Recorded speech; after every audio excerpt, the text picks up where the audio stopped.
I want to talk about 5 major misconceptions when it comes to money that I think are out there and that I want to try and address. The first one is that this whole issue of saving and investing is a complicated subject. Well, the reality is that the actual saving and investing material, what is equity, what is debt, what are stocks, what are bonds, what are mutual funds, is actually very, very straightforward. And some of that information is on the website savingandinvesting.com. It's certainly covered in the book Saving and Investing. But the reality is that the actual financial knowledge that forms the basis of all of these products that are out there, and that forms the basis of the financial markets and how our Western financial markets work, is actually very, very simple. What's complicated is that there are so many variations on a theme and thousands and millions of products out there by thousands of providers, and that's what's complicating the subject. And if you start from the products that are out there, which most people do, because what happens is you get to a certain point in your life and you say, oh my god, I need to save, or somebody calls you up and says, hey, I want you to look at this, why don't you buy this financial product because you have your bank account with us, or you have a credit card through us, then you are forced to assess these products which you don't have the tools to understand. So starting with the tools and the framework and the workings of this financial system is much easier, and that material is actually very, very straightforward. And once one understands that, the rest can be analyzed and addressed using the proper tools and the right skill set and knowledge. So this is not a complicated subject.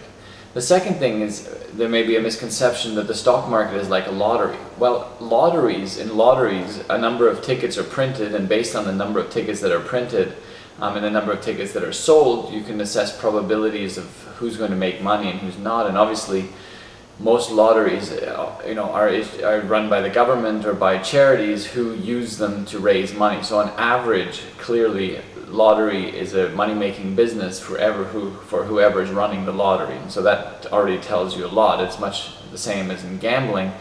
The casinos tend to make money, and on average, the visitors to the casinos end up transferring money to them. It's a zero-sum game. One party loses, one party gains.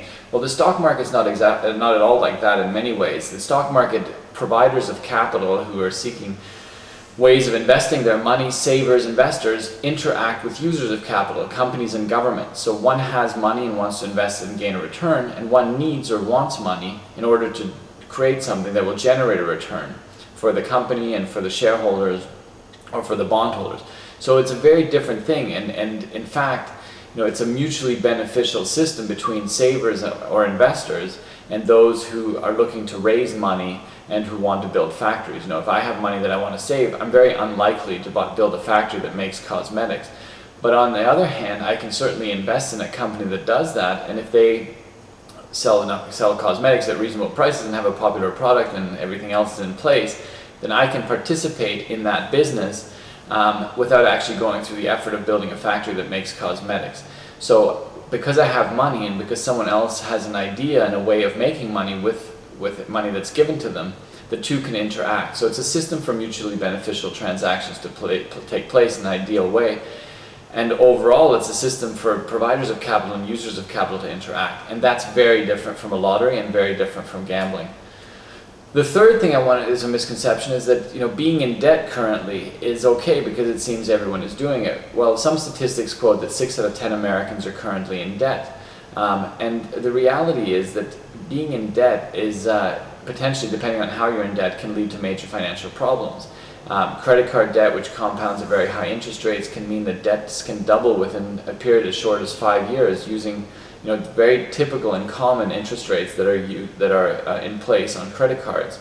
And so instead of paying off $100 today, you'll pay off $200 in 5 years. If nothing is paid, no interest is repaid, and nothing is paid down on the principal. So being in debt and consuming beyond our means is really can lead to major financial problems. And although a lot of people are doing it, it's unique to our time. It's unique to a part of our culture.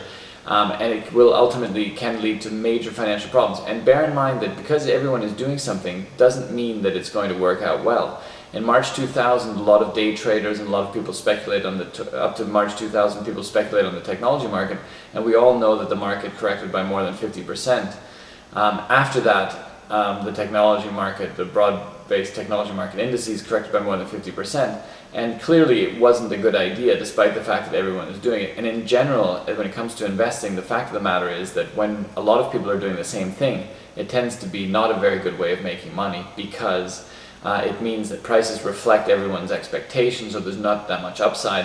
If everyone's expecting something to turn out positively, then there's only room really for disappointment. And for a number of reasons, following the crowd when it comes to investing isn't a very good idea. And it's the same thing with respect to this debt issue. It may not be such a good idea just because everyone is doing it.